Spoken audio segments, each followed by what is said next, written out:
Tudo pronto aí pra vocês? Aí, mano, tudo tranquilo? Tudo tranquilo. Silêncio, por favor, galera. Aí, mano. Tá. Boa noite, mano. Boa noite, Arias. Parabéns aí pela classificação para vocês.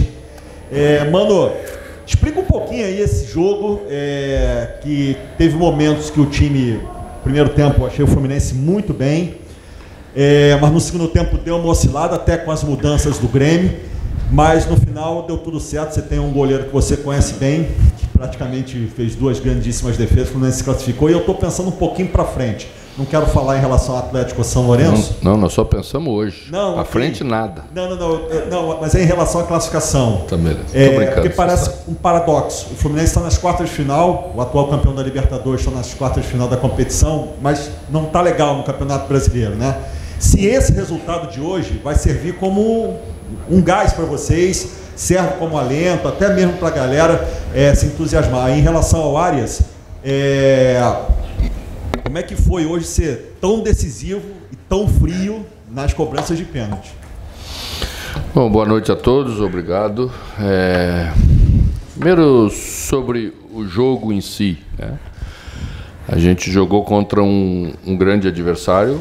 Acho que é senso comum que o Grêmio tem uma equipe bastante forte, que não jogou no final de semana, porque todos esses jogadores ficaram descansando exatamente para jogar esse jogo contra a gente.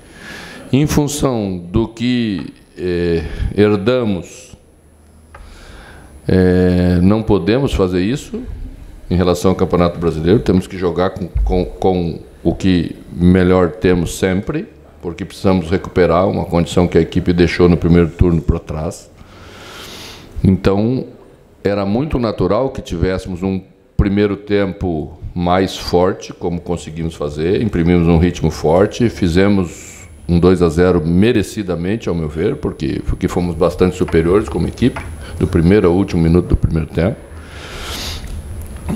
Mas do outro lado tem uma equipe, tem grandes jogadores, e ela, lógico que no segundo tempo nós poderíamos ter algumas dificuldades, e parece que a dificuldade maior foi não termos aproveitado melhor os contra-ataques que tivemos a favor.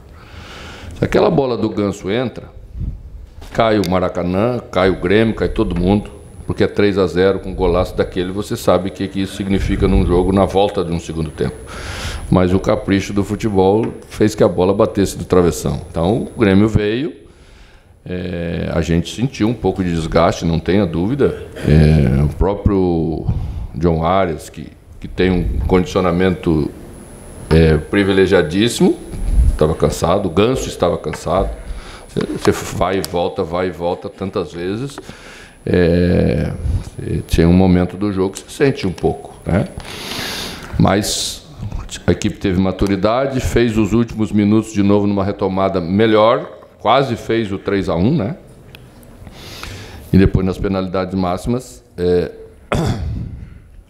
aquilo, frieza, competência dos dois lados, dos dois goleiros, dos cobradores. É muito difícil depois de 90 minutos você, com um cansaço extremo, ainda ter capacidade para controlar movimentos numa penalidade máxima, que é muito duro. Então acho que a equipe fez por merecer passar para as quartas de final, era importante. E essa passagem certamente vai ter efeitos positivos no que a equipe vem fazendo no Campeonato Brasileiro, que já é bom, porque o Fluminense é a 7ª melhor campanha do retorno. E as pessoas esquecem um pouquinho. Ah, não está bem. Como não está bem? Dos últimos 6 jogos, 7 jogos, ganhamos 5, perdemos 1, empatamos 1 no Campeonato Brasileiro. O que está demorando um pouco para sair dos últimos 4 é porque a gente estava atoladinho lá, né? Então demora um pouco, mas se continuar com esse aproveitamento, com o jogo que estamos jogando, vamos sair daqui a pouco. Bom, boa noite a todos, e eu acho que respondendo um pouco a sua pergunta, hoje foi uma noite feliz para mim, feliz para o clube, e eu fico grato a Deus de poder contribuir com minha parte. Eu acho que não tem muito a añadir ao que já falou o professor. Eu acho que a gente hoje fez grande jogo, jogo de time grande, em uma decisão. Não é fácil, nós sabíamos que o Grêmio era rival extremamente difícil e que ia exigir muito da gente. Então eu acho que como você falou, e também añadindo pouco a lo que o professor falou, eu acho que a postura do Fluminense hoje marca o caminho daqui para frente, que a gente vem melhorando, mas sabe que ainda falta muito por melhorar. E nessa melhora eu me incluo, sabe? Como você falou, hoje eu tive a fortuna de ter uma boa noite, mas eu não me conformo com isso. Amanhã vou tentar descansar e voltar a carregar a máquina para o final de semana tentar ganhar esse jogo lá em BH.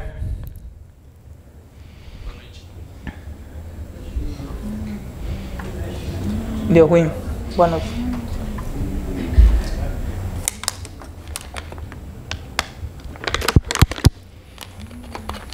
Imagina como é difícil montar um time de futebol, hein? Alô. Boa noite, mano. Boa noite, Ares. Caio Pereira, do Jornal o Globo.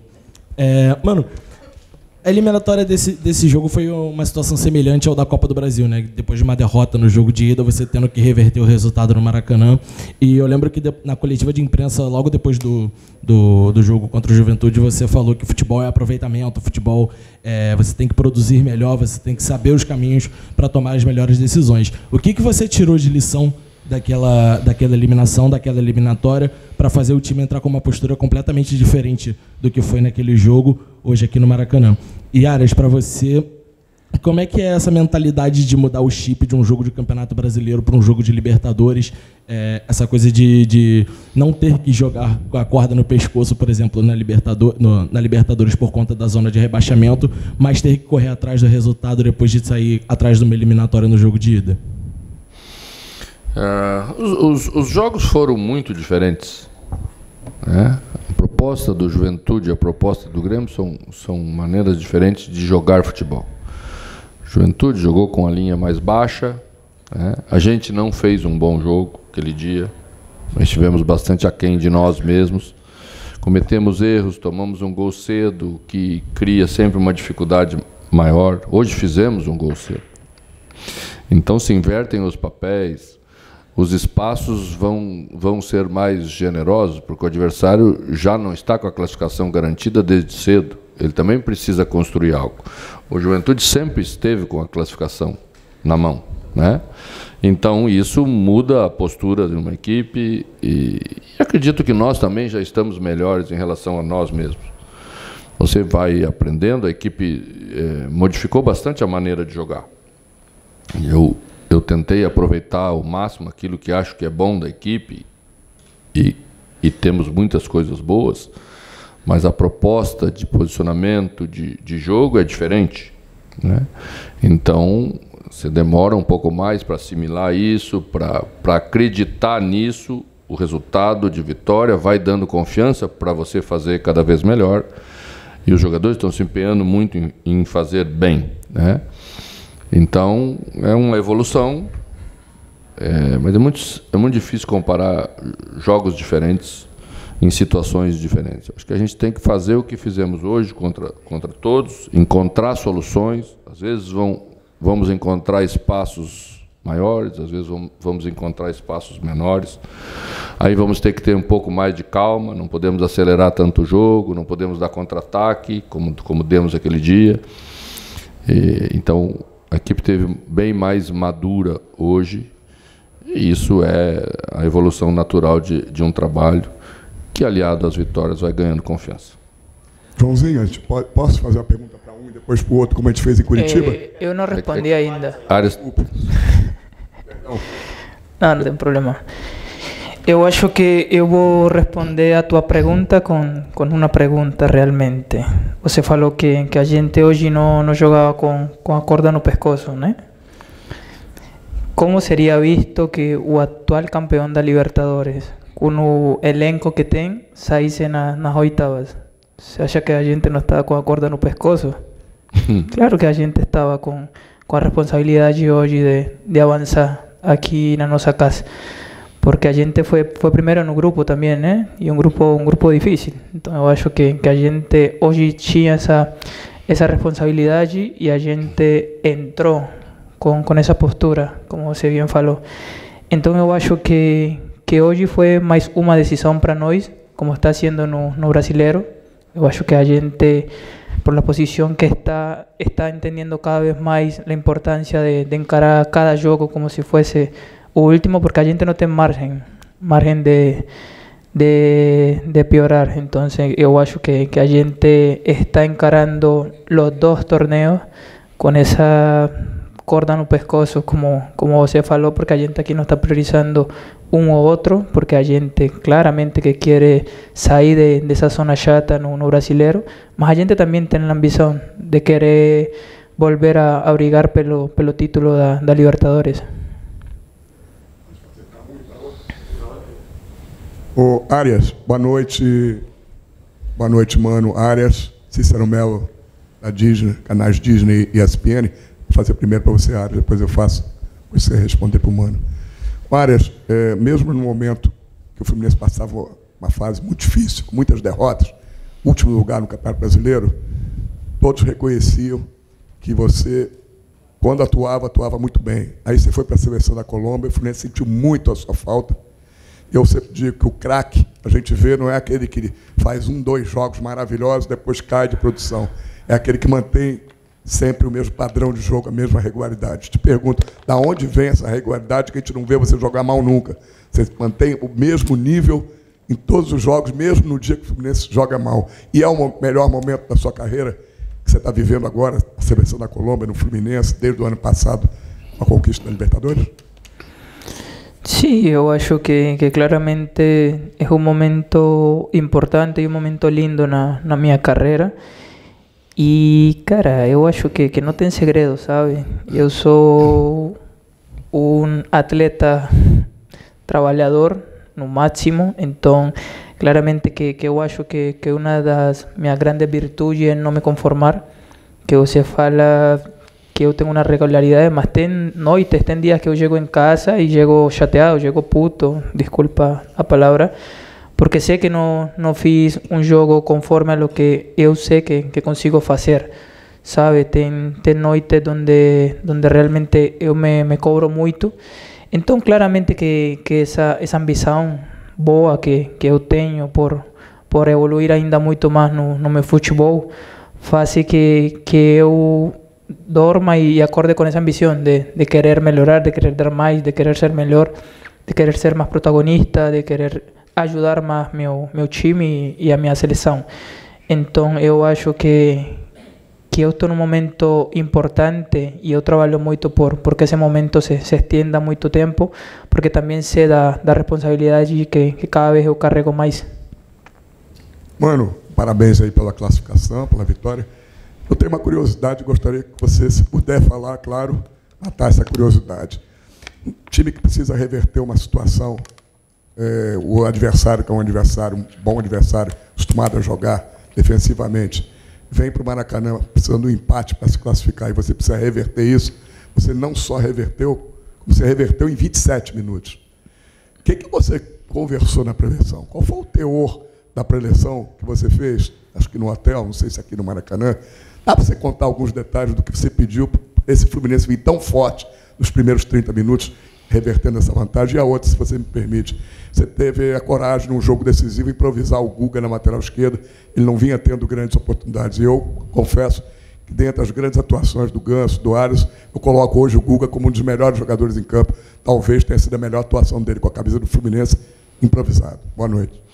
Boa noite. Bom, coragem foi uma palavra que fez parte da nossa palestra final, porque era necessário muita coragem para aliar sentimento, comportamento a tudo aquilo que trabalhamos nas questões técnicas e táticas. A gente imaginava um adversário a partir da escalação nas últimas horas já esperávamos que eles iam jogar com 3 centrais, que nos desse um meio de campo com mais espaço. Nós já tivemos um pouco de espaço lá para transitar, e hoje tivemos também. E esse fato nos permitiu acelerar o jogo. E tudo que uma equipe quer, na hora que precisa reverter um resultado, é a possibilidade de acelerar o jogo, porque isso vai dando ritmo, vai trazendo o estádio junto, o torcedor faz parte, o torcedor gosta disso, né? Às vezes até quando a gente erra, o fato de acelerar, mas o torcedor gosta de um ritmo frenético para um jogo, ele não entende quando você precisa ganhar e tem que trabalhar com mais calma e roda a bola, ele acha que você não quer atacar. Não, na verdade você não está tendo espaço, e hoje a gente conseguiu encontrar esses espaços. A questão de Guga foi um consenso, porque tivemos um pouco de dificuldade lá, e era natural que tivéssemos um pouco de dificuldade com esquerdinha, é um menino, não é fácil. Repetimos no jogo do Corinthians, e o contexto todo entendeu que cabia uma improvisação, né? Porque às vezes quando o treinador faz isso pode dar errado. Mas quando o contexto entende que essa é a solução mais segura, nós demos um primeiro passo no convencimento que o treinador tem para com seus jogadores, para que eles estejam comprometidos com a ideia, né? O Guga fez um grande jogo. Até brinquei já no primeiro tempo que dificilmente ele ia conseguir terminar o jogo no ritmo que ele jogou o primeiro tempo, né? E é porque estava bom para jogar. Então a equipe teve esses méritos, todos estiveram bem. Acho que a gente não tem um jogador que você fala assim que teve abaixo da equipe como um todo. Enfrentamos um Grêmio que nos últimos 8 jogos não perdia aqui, né? Além de jogar contra um grande adversário, ainda tínhamos uma estatística desfavorável, o que prova e confirma a dificuldade daquilo tudo que estávamos enfrentando. Então tínhamos que ser uma equipe madura, uma equipe organizada, mas uma equipe intensa, para tentar, no mínimo, desmanchar a vantagem nos primeiros minutos, porque isso nos daria uma tranquilidade de poder jogar o jogo como se o jogo estivesse 0-0 novamente. Foi o que a gente fez. E eu acho que por isso que merecemos bem a vaga das quartas de final. Mano, boa noite, Edgar, TV Globo. As quartas de final estão marcadas só para o meio de setembro. Então, qual que é a importância de ter agora esse período, né, quase um mês só de foco no Brasileirão, com algumas semanas livres no meio, né, quando tiver a Copa do Brasil? E se você, quando sai daqui, vai dar uma olhadinha em Atlético Mineiro e São Lourenço, que estão jogando agora, ou ainda é muito cedo para pensar nesse adversário? Boa noite. Acho que eu não vou conseguir, né? Boa noite pelo tempo. Mas a gente olha amanhã, a gente grava todos os jogos, né? É o nosso trabalho, são os nossos adversários. Acho que primeiro, o mais importante é saborear um pouco essa vaga, porque senão não tem muito sentido, né, passar. Acho que temos uma boa possibilidade nesse mês de recuperação de alguns jogadores, de melhorar o trabalho de treinamento nosso, porque teremos aí semanas livres. Pelo fato de não termos passado na Copa do Brasil, você tem um lado de prejuízo, mas tem um outro lado, né, que vai ser benéfico para estarmos mais fortes no Brasileiro e na próxima fase da Libertadores. Mano, boa noite, Thiago da Band. Arias, boa noite, parabéns pela classificação dos dois. Quando você chegou aqui, você já até chegou brincando um pouco sobre isso, a gente estava falando sobre quebrar o tabu, né? O Fluminense tinha um tabu em relação à Libertadores de se classificar nos pênaltis. Tinha acontecido já 2 outras oportunidades em pênaltis para classificação, e o Fluminense não tinha conseguido uma classificação nas 2 últimas disputas. Estava 0-2, né? Estava 0-2. E hoje conseguiu quebrar esse tabu. Como é que foi para vocês isso? Como é que foi poder vivenciar essa experiência para o torcedor do Fluminense pela primeira vez, e aproveitando a mesma linha de raciocínio para o Arias? Arias, o que passou ali na cabeça de pegar o pênalti decisivo, né, que era seu, para converter, e aquela festa que vem na sequência do Maracanã? Bom, eu costumo, quando chega a hora dessas situações, conversar com os jogadores. Porque não existe você ir para uma penalidade máxima, algo tão sacrificante para o cobrador, né? Que é o momento dos goleiros, né? Se você não estiver firme para ir. Então eu consulto os jogadores, você está bem, você quer bater. E a gente fez. E Arias pediu o quinto no início. Então, ganhou o quinto. Aí precisávamos escolher o primeiro. Escolhemos o nosso outro batedor de penalidades máximas oficial. Bateu muito bem, aliás, né, tão bem, caprichado. Mas hoje ele estava assim com a trave. E depois Fábio fez as defesas e nós confirmamos todas as penalidades máximas. Eu acho que isso é muito momento mesmo, é muita capacidade. Às vezes o jogador está muito desgastado fisicamente, talvez Ganso até por isso, né, tenha tirado um pouquinho demais. Você perde um pouco do controle dos movimentos, da coordenação. Mas felizmente passamos. Bom, na tua pergunta, o professor falou certo. Desde o momento que a gente foi para as penalidades, eu lembro que tomei a voz, falei que a gente ia passar, que o Fábio ia pegar algum dos penaltis e que eu queria bater o quinto penal. Eu tenho confiança em mim e eu acho que tenho a mesma confiança no Ganso, porque é um excelente batedor. A gente fica treinando no CT direto as cobranças de penal e eu acho que até tenho aprendido muito dele, sabe? Que é um cara muito frio na hora. Então eu lembro que falei para o Mano que o Ganso ia ser o primeiro a bater e eu ia ser o quinto. Então que o Ganso ia abrir o caminho e que eu ia fechar a tanda de penal. Então, graças a Deus que no meio, como falei, o Fábio fez a defesa dele e a responsabilidade ficou comigo de fechar os penaltis. Manu, boa noite. Marcelo Neves, Globoesporte.com. Minha pergunta é sobre Thiago Silva e o gol de bola parada do Thiago Silva, porque tem sido algo que a gente tem questionado muito, que na bola parada não tem funcionado tanto, e agora ele como capitão fazendo o gol. O quão simbólico é isso, de ter o Thiago Silva vivendo uma noite dessa e a bola parada está funcionando de novo? Falamos muito sobre isso e treinamos bastante ontem. Temos faltas laterais. Realmente o nosso aproveitamento precisa melhorar. Thiago já merecia ter feito um gol aí atrás, que entrou de cabeça, não me lembro contra quem, Palmeiras, eu acho, né? Que entrou muito inteiro na bola. O segredo da bola parada tem muito a ver com o cobrador. A maior parte do maior mérito de tudo é do cobrador. Quem precisa ter padrão.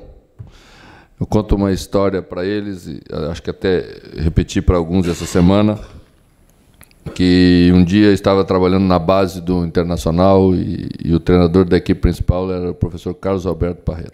Eu era o técnico do Sub-20 e ele estava lá trabalhando bola parada, e eu sentado lá no cantinho do campo, bem quietinho, e depois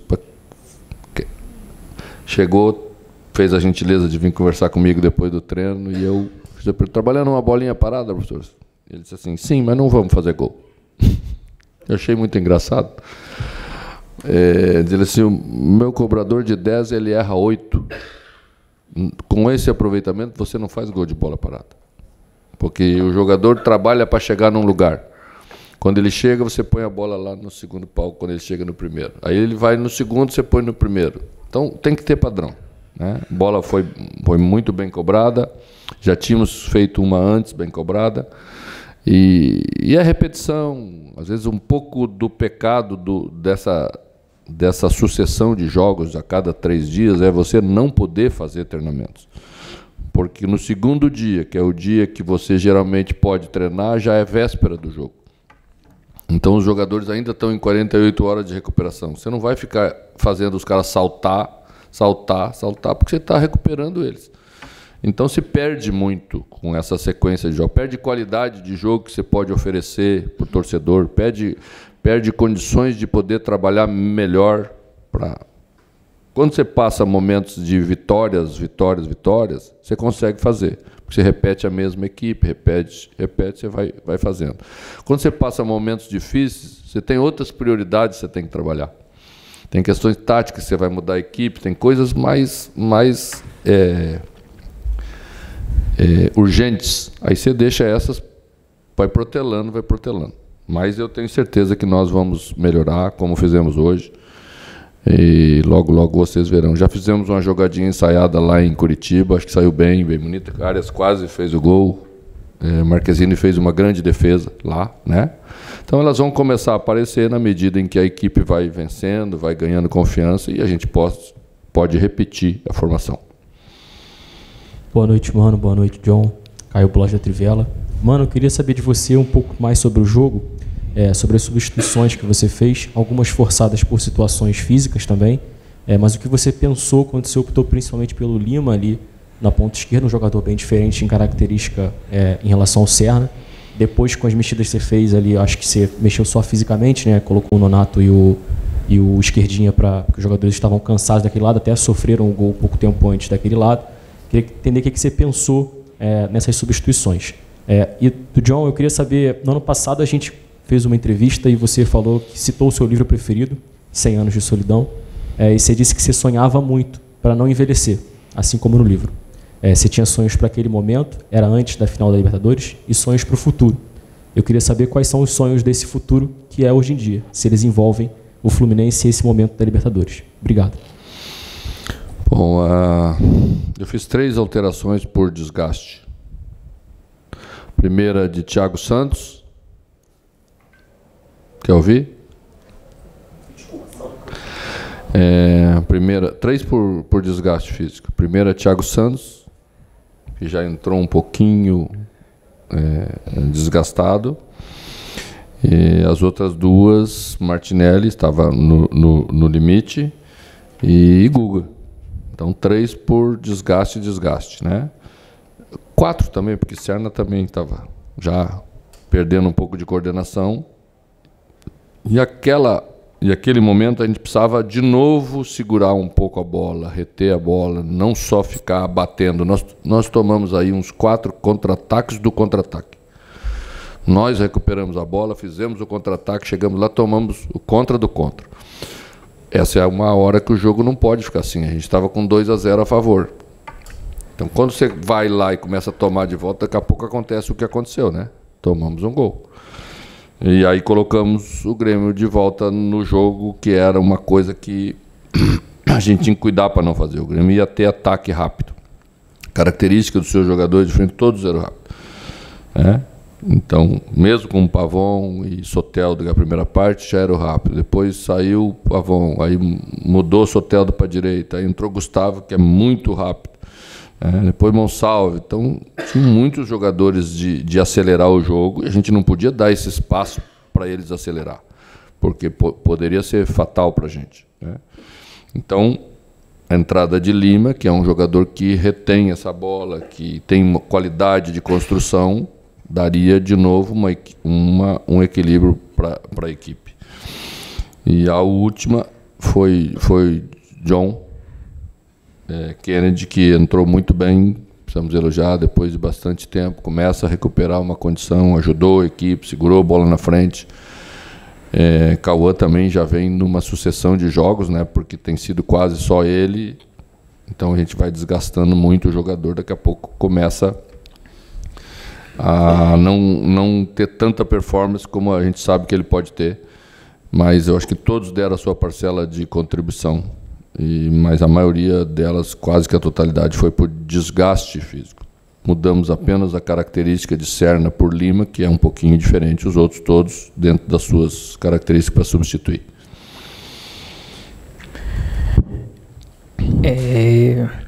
Como vocês falaram que uma de minhas qualidades era a consistência, né? Eu sou um cara consistente e lembro claramente da nossa entrevista, e eu acho que desse tempo para cá nada mudou, todo está igual. Eu acho que o único sonho que eu tenho novo é de ser pai, que daqui a pouco já por fim vou a me tornar pai. Então claramente que eu tenho um sonho novo e uma responsabilidade grande também de ser um guia para essa menina que vem aí em caminho. Mas de resto sou um cara consistente e todos meus sonhos, todo meu foco sigue igual que os que a gente falou esse dia lá no CT.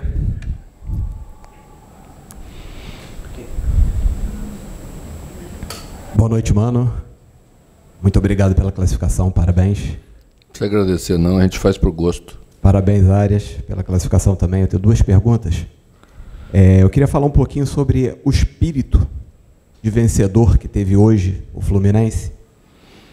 O desempenho que apresentou principalmente no primeiro tempo, que é o desempenho que a torcida gosta. De que forma você acha que esse espírito pode estar encarnado no brasileiro? E, John Arias, a torcida do Fluminense te ama. Te ama como jogador e te ama como pessoa. E já tem torcedor te chamando de Pelé colombiano. Como é que você encara esse apelido? Menos. ¿Qué? Você ouviu o que ele falou? No, está loco. No. Eu preciso tratar esse assunto com um pouquinho mais de profundidade sobre essa questão de só espírito, né? Porque as pessoas acham que quando você não vai bem, falta espírito. Não falta espírito. Futebol não é só espírito, não é só vontade, não é só um lado, né? Do outro lado, tem um grande time que a gente precisa bater, precisa vencer, que tem suas ideias, tem suas qualidades. E às vezes você não consegue dar velocidade ao jogo, não fazer um jogo tão intenso por mérito do outro lado. E não é demérito seu. Os outros são bons. O Campeonato Brasileiro é muito duro, né? E cada vez os times estão melhores, na média. Antes você atropelava os times menores. Hoje você atropela quem? Né? Todo mundo está entregando qualidade de jogo, está entregando organização, porque é necessário que seja assim. Então a gente enfrenta esses adversários. Então gostaria eu que fosse só vontade, porque aí era só a gente ligar nossos botõezinhos da vontade e resolvemos tudo, mas não é assim. É muito mais complexo do que tudo isso, tá? E a gente precisa saber reconhecer o lado de lá, né? Quando você vai fazer a análise de um jogo, senão fica muito simplista. Senão amanhã ou depois nós não vamos conseguir entregar e vocês vão dizer que falta espírito e eu vou discordar de vocês. Então acho que precisa ficar claro para o torcedor entender. Às vezes a gente não consegue por méritos do outro lado. Relaciona ao que você falou, não, tá louco. Tá longe disso. O Pelé, que em paz descanse, foi dos grandes da história, tá louco. Eu acho que nunca vai ter ninguém igual nem parecido. Eu acho que Pelé, infelizmente, não consegui ver, claramente, porque são épocas diferentes, mas foi uma pessoa que marcou o futebol. Eu acho que talvez aqui no Brasil, me atrevo a dizer que não tem a noção do que o Pelé significa para todo mundo. Eu, como estrangeiro, estou falando da grandeza que tem o Pelé na Colômbia e com certeza no mundo inteiro. É dos grandes e dos maiores jogadores de futebol. Então, claramente que eu estou longe disso, eu tomo isso como brincadeira, porque eu sei que Pelé é uma referência, mas me chamar de Pelé colombiano é demais também. Mas eu agradeço também o respeito do torcedor do Fluminense, porque eu acho que é mútuo. Como eu falei, eu sei que a torcida me respeita, que a torcida sempre está aí nos apoiando, e em retribuição, cada vez que eu entro a defender a camisa do clube, também entrego a vida, porque eu acho que é o mínimo que eu posso fazer por essa instituição. Boa noite, mano. Boa noite, John Arias. Continuo com o Jornada da KTO 1902. Mano, o Fluminense está passando por um momento delicado em relação a lesões, né? O Marcelo, o Cano, o Diogo Barbosa, o Ignacio sofreu uma lesão, vai ter que até operar. Queria que você comentasse a respeito disso, quanto que isso atrapalha no planejamento para os jogos, se você atribui isso talvez ali ao calendário do futebol brasileiro, e como lidar com isso numa situação difícil no Brasileirão, precisando ali lutar para sair da zona de rebaixamento, ao lado ali dos jogos importantes na Libertadores. E Arias, no início do ano ali na Recopa, eu te perguntei sobre você passar a ser esse cara a decidir jogos do Fluminense com gols, né? Contra a LDU, te perguntei isso logo depois do jogo contra a LDU, você fez 2 gols, né? Praticamente decidiu o jogo sozinho. E hoje, de novo, puxou a responsabilidade para fazer o segundo gol. Você sente muito isso em 2024, de ser esse cara que a torcida espera ser um cara com um poder de decisão muito grande, e como você se sente conseguindo entregar isso? A questão das lesões exige uma análise bem mais profunda para você fazer tese, né? Às vezes o calendário muito extenso do ano anterior, o Fluminense jogou o Mundial, então você inicia de forma diferente a preparação do ano seguinte. A preparação é mais curta ainda, a nossa já é muito curta. Então temos casos e casos. A questão do Cano é uma questão um pouco mais crônica e chegou no momento que estava atrapalhando demais o rendimento do atleta, e você submete, o atleta quer ajudar, quer entrar em campo, quer fazer gol, o time está precisando dos gols, e aí não temos nenhuma coisa nem outra coisa. E eu, quando cheguei aqui, disse aos jogadores que nós íamos trabalhar para colocá-los em campo no seu melhor. E quando passássemos a fazer uma recuperação de lesão, iríamos fazer ela de forma completa. Completa é o seguinte: você trata clinicamente o atleta, depois você faz uma transição, depois da transição ele entra no grupo principal e depois ele é integrado para poder fazer o trabalho como um todo. Se você acelera uma dessas fases ou você pula uma dessas fases, as coisas começam a se tornar reincidentes. E é péssimo para o jogador, ele perde confiança, ele não consegue render. O torcedor não entende, porque ele entra em campo e sempre espera o melhor de cada um deles, e todos perdemos. Então estamos tomando cuidado para, mesmo sob pressão de resultado, de ter que vencer, fazer a coisa certa para protegê-los e que eles possam render e atender essa expectativa que tem sobre eles. Alguns têm as lesões articulares, como é a questão do Diogo. Acontece com todo mundo, como é a questão de Ignácio, é sempre desagradável. Acabamos de colocá-lo na equipe, acabou de chegar, está empolgadíssimo, sempre atrapalha, sim, sem dúvida nenhuma, tudo, mas estamos trabalhando para que as coisas funcionem bem, para que eles tenham uma boa recuperação, para que os treinamentos sejam treinamentos adequados para esse calendário terrível que temos, que falamos aí recentemente.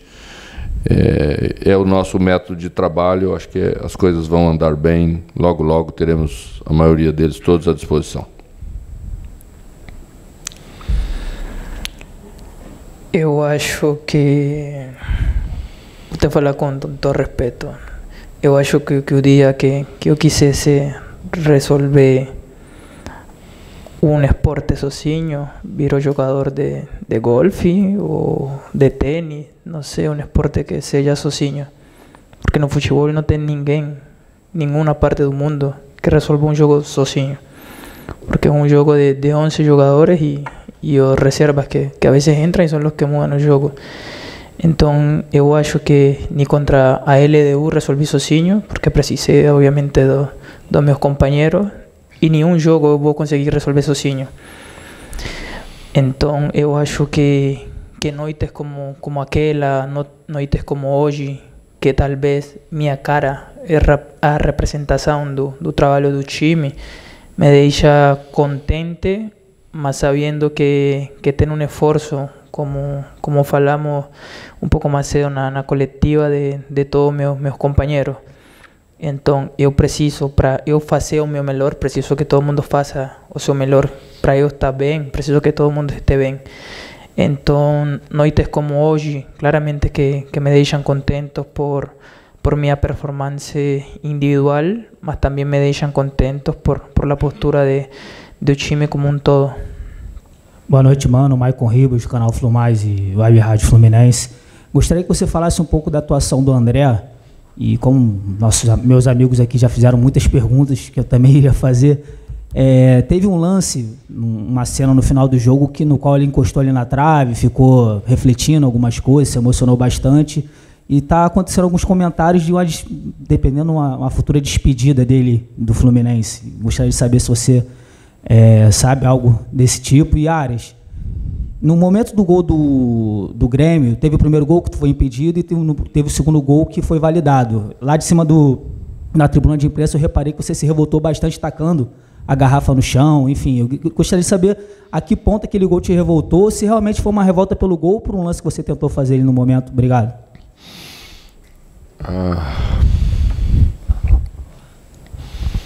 Mano, se quiser deixar para a diretoria responder isso, porque essa pergunta não tem muito a ver com... Não, gente, nós estamos felizes com a atuação de todo mundo, tá?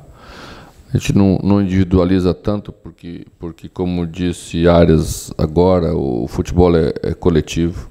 Mas sempre que uma equipe joga bem, algumas individualidades se ressaltam. É o caso da noite de hoje, André está entre eles. É muito difícil achar um jogador que não entregou aquilo que precisava entregar para a equipe na sua parcela de contribuição. As questões de negociação não me envolvo. A gente quer que todos fiquem porque eles são ótimos jogadores. E na medida em que as coisas andem bem, talvez, né, mesmo cada um pensando individualmente, justamente pensando individualmente nas suas carreiras, eu acho que isso ajuda a permanência de grandes jogadores. O futebol brasileiro precisa desses grandes jogadores, o Fluminense precisa deles, e torço para que eles continuem com a gente bastante tempo. Não, eu acho que foi um lance onde eu fui mal. Eu preciso melhorar esse tipo de atitudes, porque a veces tem crianças aqui no estádio, não tem crianças em casa que a vezes você é o espelho para eles. Mas foi um momento de frustração mesmo, porque eu acho que como falamos e como a gente conseguiu ver, a gente facilmente poderia ter se classificado sem precisar dos penaltis. Então é um momento de frustração que eu vi que a gente tomou o gol de empate na série, na chave. Então eu acho que foi um momento de frustração, porque eu via que o time estava fazendo um bom jogo, que a gente estava fazendo tudo por merecer. E foi um gol que, bueno, graças a Deus foi anulado, mas era um gol que fazia a gente ter que voltar a fazer tudo de zero, de novo. Então eu acho que foi um momento ruim da minha parte, que a frustração pudo mais, mas não tinha nada mais envolvido. Foi um momento pessoal que me deixei ganhar da frustração, e eu acho que tem que melhorar. Como falei, eu sempre tenho coisas a melhorar. Última aqui para encerrar. Mano, boa noite. Leonardo Siqueira, Puro Esporte. Eu lembro da sua chegada que você falou que você ia organizar a equipe. Não que a equipe não tivesse desorganizada, mas que você ia organizar o seu estilo de jogo. Depois de 13 jogos, você já sente que a equipe está organizada ao seu estilo de jogo? E para o João Arias, a gente falou de lesões, você é um jogador que raramente se machuca, né? Na temporada passada teve, acho que, uma partida que um cara deu uma entrada em você e você falou assim, pô, o cara podia ter me machucado seriamente. Você ficou muito chateado. E você só desfalcou o Fluminense, ou seja, por cartão ou por seleção colombiana. Como é que é se cuidar tão bem e jogar quase todos os jogos de 90 minutos? Bom, eu penso que a equipe está evoluindo para uma ideia, para um conceito um pouco diferente. Era isso que a gente precisava fazer dentro da avaliação que fizemos, e isso aí iria ajudar a equipe. É a primeira vez que marcamos 2 gols desde que cheguei no mesmo jogo. E acho que tivemos chance para fazer 3 ou 4. Produzimos para tal. E eu acho que se continuarmos caminhando do jeito que estamos caminhando, vai aumentar a confiança nisso que estamos defendendo. A vitória é fundamental para aumentar essa confiança. E aumentando, tenho certeza que as coisas vão andar cada vez melhor. Não, graças a Deus, né? E tomara que continue assim até o fim da minha carreira. Porque às vezes tem lesão que são coisas mais fortuitas, coisas que você não controla. Mas graças a Deus, eu sou um cara saudável, um cara que até agora na minha carreira he contado com essa fortuna de não conviver com a lesão.